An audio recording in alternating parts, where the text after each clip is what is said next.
Howard's been studying about happiness for 80 long years. And turns out it's not about money. It's about how we connect with people around us. So let's listen in. Why is it so difficult for us to listen to our parents? Because cup has been filling for years, for years. See, let's look at that, when we start young, right, we don't realize as adults, but for children, life is very tough. They're being told all the time, do this, don't do this, do it this way, why did you not do this way? Wake up, sleep. Wake up, sleep, do homework, go to school now, go there, don't go there, all the time. How long would you like it? And then we grow up, when we have a chance not to listen to that, most of us choose that. And people who are closest to you are hardest to listen to. Because we know them. Because cup is so much full. I lead these courses, I'm talking to you here right now. But now I'm going to go back and talk to my wife. You think I'm fully present, listening to her, getting her? It takes way more causality and deliberate effort to listen to people who are closest to you. Irony is, they are the most important to listen to. It's easier to listen to a stranger with whom you have no past. Right. Isn't it? Like every candidate we interview, we listen, right? Like what do they want? Why do they want to do the role? Past, future, we listen. But notice, you don't go back home living with strangers. Yeah. You go back living with your parents, with your spouse, with your children. And you don't love strangers. You love your parents. You love your spouse. You love your siblings. That is where you need to bring communication. And there's no shortcut. Just like health, there's no shortcut to building health. You need to cut out junk food, need to eat healthy, exercise, sleep well, give up stress. So does relationship. And because working on relationships, communication looks cumbersome, people go for the easy option, tangible things. Gifts, diamonds, car, house, clothes. Vacations, tangible. And even in the interview, like just, posts and shout outs, happy birthday to my best friend or something, but generally not really our time. That is about looking good, I want to tell the people how much I love my wife, except my wife. All this public display of affection, so-called, is rage in the social media age. Is the person you're expressing your affection for really experiencing that affection? Or do you want to look like loving the person that you're expressing affection for? Versus actually loving that person, that would mean that you're actually being with that person, listening to them. These days, anybody having a conversation, like uninterrupted, not distracted, even for an hour, is a rare thing.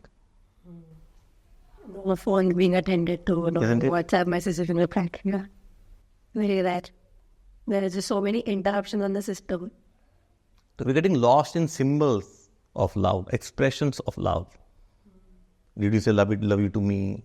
Did you like my post? Were you rude to me or polite to me?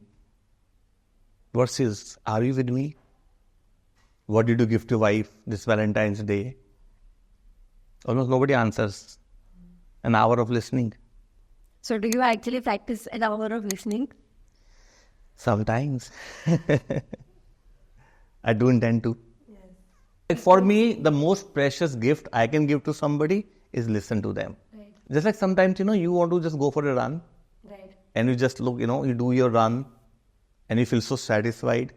Sometimes you write a good email and you're fully satisfied having done that. For me, what gives most satisfaction when I'm able to listen to somebody fully. And this is something I'm practicing for 25 years and I'm rarely able to do it. So do you advise people taking on that, There's nothing better to take on in life. How can we, And I'm not saying this because I'm saying, you listen to Harvard's study of 80 years. Right. If you really want to have a good quality of life, you want to be happy in life, focus on quality of relationships. And for that, I'm saying try on communication, listening. So, okay, I have a question. I can't suddenly walk up to, Arjun, who's my husband, say, oh, I want to listen to you for an hour, right? Like, how does somebody who's never... No, you can actually do that. Oh. Just wake up one day and say, okay, let me listen to this guy. And with the mindset of, let me rediscover this guy. He's not the same guy you went on date for the first time. That was a bachelor. He's a married man. He has different aspirations now. You got married. Yeah. You assume that you're waking up to the same guy you slept with. No, who he was yesterday night is not what he's waking up today. His day is cut out. He may be in a hurry or he may be relaxed. You don't know. His aspirations have altered. His experience of... His challenges have altered. Yeah. From a bachelor to a married man, you have no idea how much challenges have altered. His life is altered. And loaded with expectations now. And nobody willing to listen. Maybe he's worried about his wife's health. Maybe he's worried about his career or his venture. I don't know what's happening with that guy that we take so much for granted. It will be a great idea to just wake up and say, okay, I want to just listen to you. What's going on? What's happening? And just listen. What he's happy about, what he's worried about, what he's excited about, what he's bored with. And give him space to just communicate anything and everything.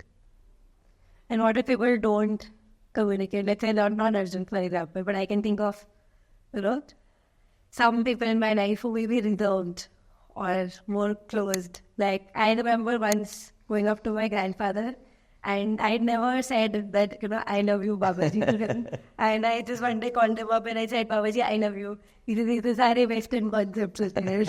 So, listen to that also, na? I thought So when he said, I love you, listen to the reaction also. In his world, that's a Western concept. Maybe he's embarrassed. Maybe he doesn't know how to respond to somebody saying, I love you. Sometimes when you communicate with people, they will react in the way they will react, which is not what you expected. But if I'm judging how you're reacting, then I'm not listening. And people don't communicate because they don't feel safe. Even though you're asking, how are you? But are you really interested? That's why everybody says, all well. And it's fine. I don't remember, some famous philosopher said, it's okay, no matter how much you lie. Nobody's listening. Isn't that your experience when you go to parties? Yeah. Everybody is all well. And everybody's just catching up and that's it. How many people say, you know what, I'm very worried. I'm challenged in my business, or with my son, or with my spouse, or with my health. You want to look all fine. But when you're really interested, people may tell you. Sometimes you notice that people don't tell the truth. It's also a function of the listener, right? Yeah, because you tell some people the truth, not everybody. So can I be the person with whom people feel safe enough, accepted enough, whichever way they are, whatever they're going through, it's fine. Maybe then they can say. A lot of times, people go in even therapy. A lot of that works in that is somebody listening for once. And listening does not mean I agree with you, or I'm saying yes to you, or I'll do what you're asking me. I'm just getting you. It's absolutely okay. The way you are, the way you're not. What you're saying, what you're going through, what you're experiencing. Getting ready to what you want, what you're up to.